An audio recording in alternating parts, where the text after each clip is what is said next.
So the Season 2 gameplay patch changed the contest system for NBA 2K25, but 2K isn't done updating yet.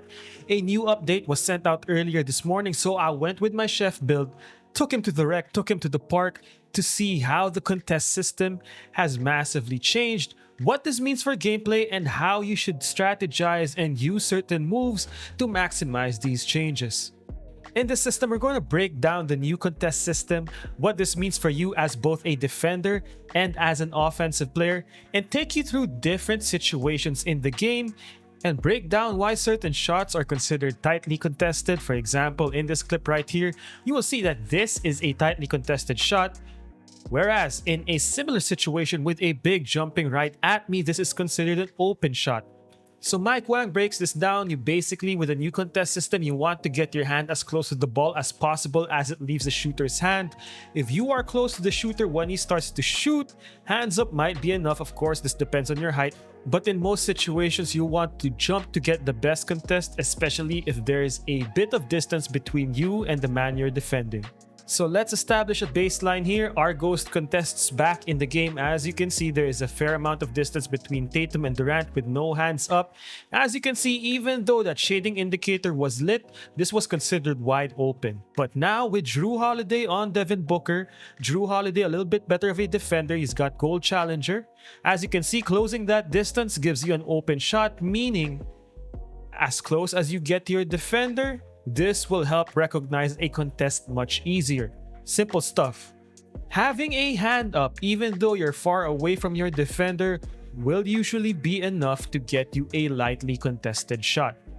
Of course, once again, this will depend on badges, ratings, the level of your challenger, the level of your perimeter defense. Length will also matter, as you can see right here with Kristaps a bit further away than Tatum, that's still registered as a lightly. Now, with KD in hands-up defense, basically smothering Jason Tatum in terms of on-ball pressure, that registered as tight because of the distance you're able to cover vertically and horizontally. And for Drew Holiday right here, even though he wasn't necessarily pushed up against Devin Booker, his ability to close that distance along with his ratings matters in terms of getting that tight contest.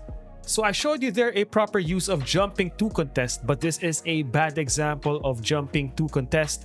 Your jumps to close out will not save you if that distance is too far. As you can see right here, just a lightly contest. But once again, if you are already close to the man you're defending, as long as you jump, you'll usually get tight or very tight if you have high enough perimeter defense. Of course, also as a shooter, the height of your jumper and the length of your defender matters, but also as a defender, your height, your wingspan, and your ability to jump, your perimeter ratings matters a lot. As you can see right here, even though Peyton Pritchard was able to close that distance and jump very high, whereas visually it looks like you're contesting very well, if you are a small guard with no perimeter defense, no ability to jump, a very short wingspan, you might be in trouble. So given this information, what does this mean for you? Well, you want to shoot as many open shots with as far a distance as possible. And if you are a shot creator, you shouldn't only be thinking about your jump shot height, but also your ability to create that space, as I do right here, vertically and horizontally away from my defender. That's why I prioritize moves that get me diagonal separation instead of just backward separation, as you can see from these clips right here. So I want to break this down. This is an example of a very tight contest or a tight contest. As you can see, user jumped with great height and great leaping ability, probably a great block rating and a decent enough perimeter defense rating to alter this shot. Well positioned, the distance is almost smack right in front of me, a perfect example of a great contest. Similar situation here, the big jumps in front of me. The difference? Well, I can't really say in terms of the ratings and badges, but I was able to generate enough of that diagonal space between me and my defender. Forget about that small guard, that dude probably has no defense, but a high enough distance between me and that big so that shot registered as open. This right here registered as a light contest, and this is important. Why?